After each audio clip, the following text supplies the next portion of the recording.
مخبز بركات ام البنين. نعم. ايش قد بلف؟ 5 بلف من لا شافتك ام البنين. لفتت انتباهي.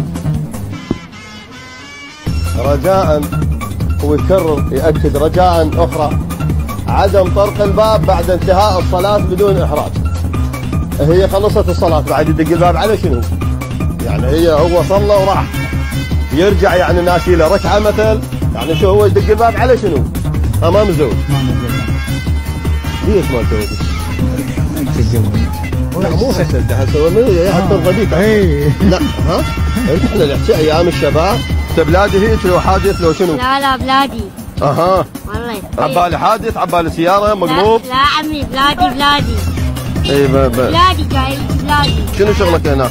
مالي هنا لا انا مو عنوانك، شو اللي شغلك؟ هنا بيت عمتي. ارد زوجك بس انت عدل باطي؟ الحمد لله ناظم جو. يعني بس انت وناظم؟ قد عمرك؟ انت انت مو كلش كبير. بس انت ها؟ ناظم مال 27؟ اخاف مثل ما نروح نلقى ميت. لا شو توظف؟ هو 27.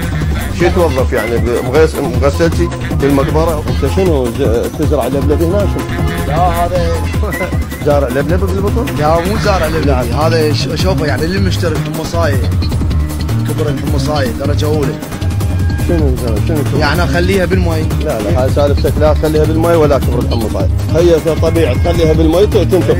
تخلي الباقي لا بالمي تنتفخ. بعد انت شنو نسوي؟ شنو يعني ارخميدس؟ هي تذبها بالمي ثاني يوم تلقاها مدفون.